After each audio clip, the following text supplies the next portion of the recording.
This consulting business was able to increase the number of their ideal dream clients coming through their website by 250% last year. And this photographer is fully booked with her perfect prospects thanks to a really dialed in content plan.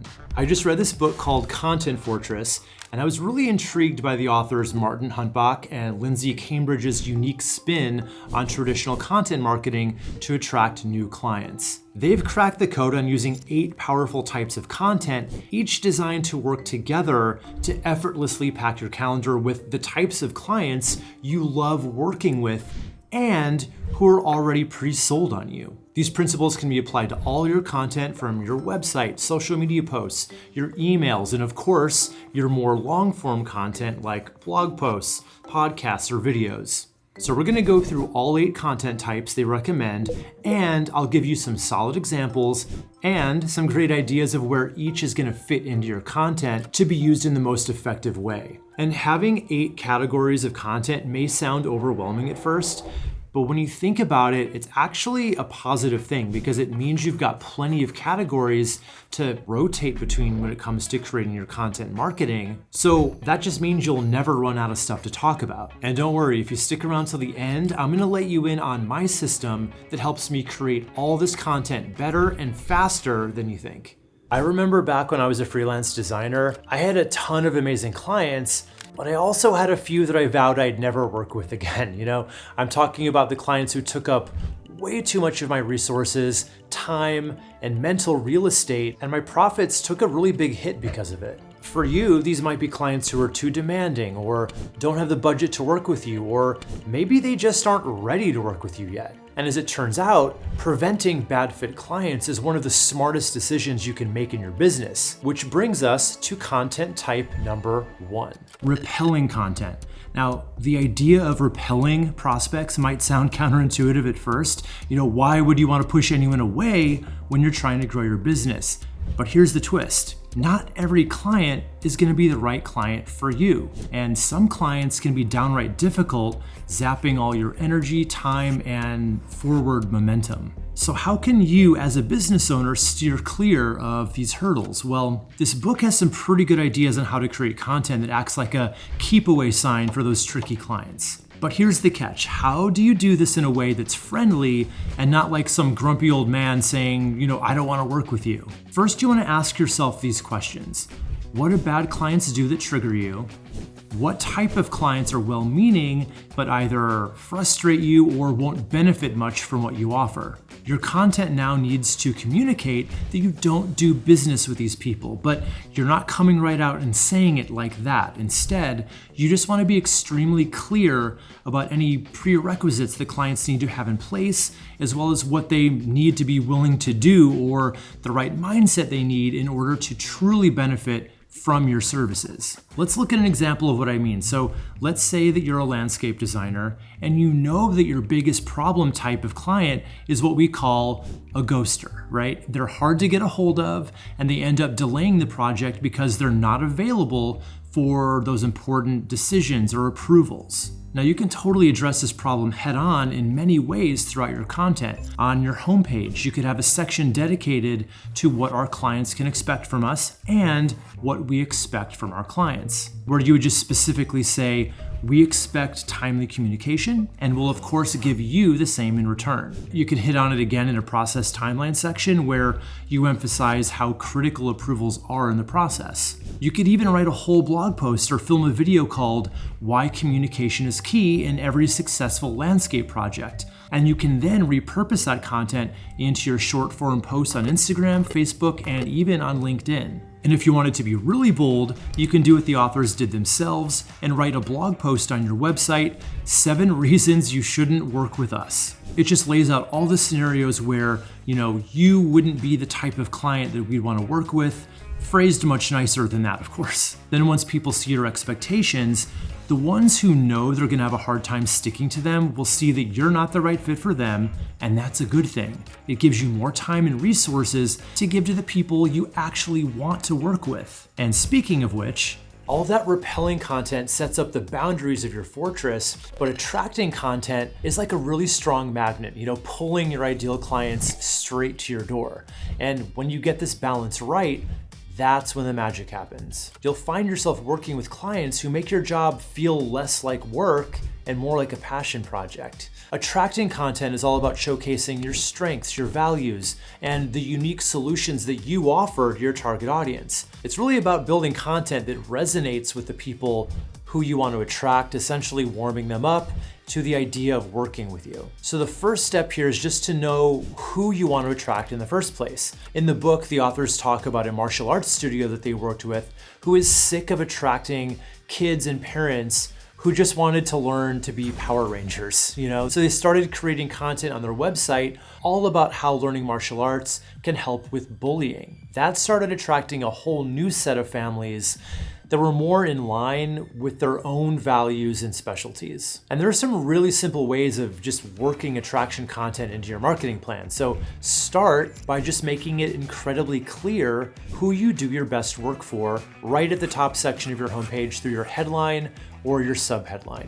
You could have a Who We Work With section too, where you lay out who you can do your very best work for and why. And of course, one of the best ways to attract exactly who you want to work with is to show that you've worked with others just like them before and got them great results. That's where case studies come in. Just tell the story of one dream client at a time in a way to where your future dream clients can see themselves in that story because they're just so similar in terms of their demographics and, more importantly, their desires and overall mindset. So you've attracted your ideal prospects and gotten their attention, but how do you convert that into a sale? Sales content is unique because it's the bridge between interest and action. While attracting content warms up your audience, sales content is that nudge they need to actually take the plunge. Imagine you're a home renovation contractor specializing in eco-friendly home improvements. You've used that repelling content to filter out clients who aren't serious about sustainability and attracting content to draw in the ones who are. Now, how do you turn those interested homeowners into actual paying clients? First, your main content platform, your website, should make it clear early and often how clients can actually get started in working with you. So start with your call to action button. This should be placed right up here in your top section on your homepage, right underneath your headline and subheadline, and in various sections on the rest of the page too. And I'm a big believer in putting it right up in the top right corner of your menu, and make sure that it's sticky, meaning it stays right up at the top of the window as you scroll down. Sales content also comes in the form of your service pages, where you talk about exactly what you offer, the benefits of choosing you, and any guarantees you can make to help people see you as the less risky choice. You can also create blog posts or YouTube videos or podcast episodes about your various services, how you can work with us, why our solar panel installation pays for itself in 3 years, or 5 projects to prioritize for the biggest eco-friendly home impact. But be careful here. Just because this is sales content doesn't mean you need to hit them over the head with, sales tactics or just rehash your sales page into an article. The biggest aim here is to sell through education. So you're arming them with enough information to get them comfortable saying yes. And whenever you make a new piece of long-form content like those articles, you should email your list about it and let them know why it's going to be helpful for them. And then you just link them right to it. And just like the other types of content, you can repurpose these long-form articles as Instagram posts, even as TikToks, Reels, or LinkedIn articles. But let's be real, before anyone pulls the trigger, there's one big question on their minds. How much is this going to cost me? That is where pricing content steps in. The thing is, pricing isn't just a number, it's a statement of value. And in today's transparent, information all around us world, people expect to know what they're getting into financially. So ignoring it or being vague can create distrust or even send potential clients running to competitors who are more willing to be upfront. But it's not just about slapping a dollar amount on a web page, it's about contextualizing that amount, showing the value and the why behind the price tag. When you're transparent about pricing, you're telling your clients, we have nothing to hide. We believe in the value we offer, and we think you will too once you see the full picture. So where does pricing content fit in here? Let's say you're a wedding planner. Your ideal clients are couples looking for more than just a cookie cutter wedding.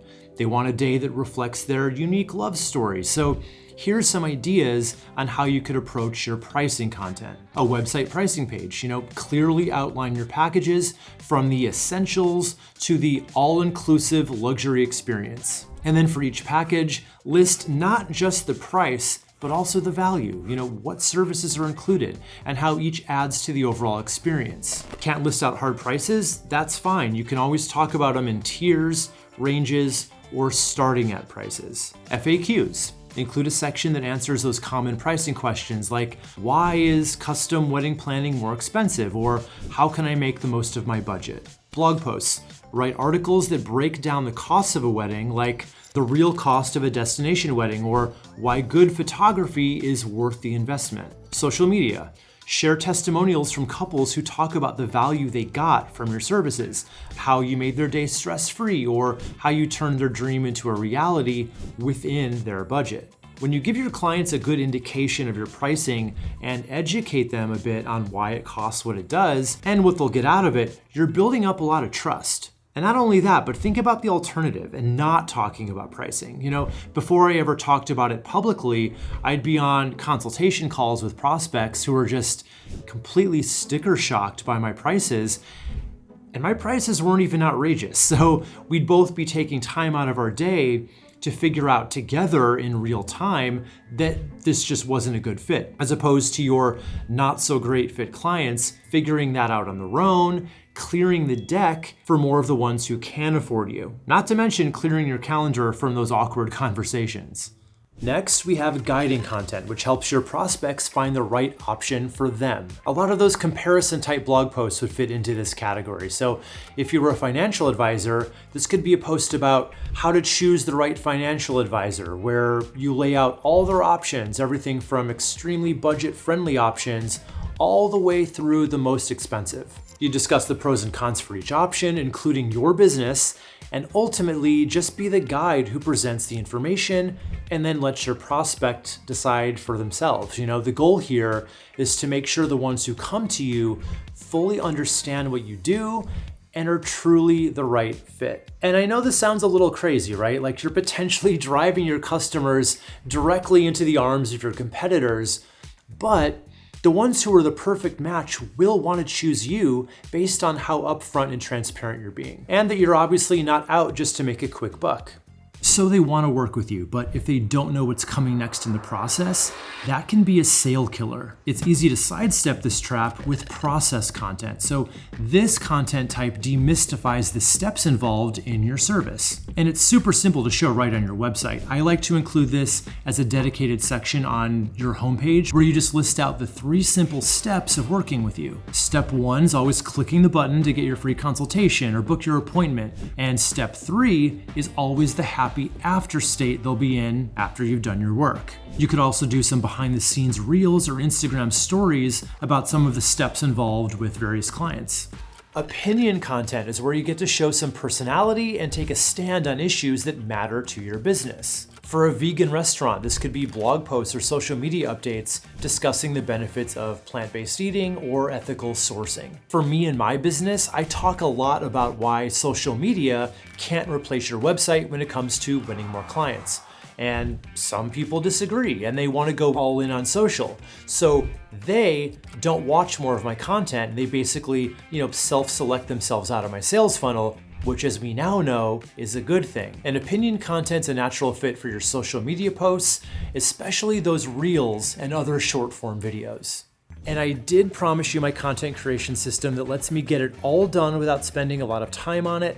And it's actually better quality too. So just click right here to watch this video where I'm gonna show you how you can use ChatGPT the right way to create all these types of content for you and a whole lot more. So click here and I'm about to make this all really easy on you. So I'll meet you over there in a second.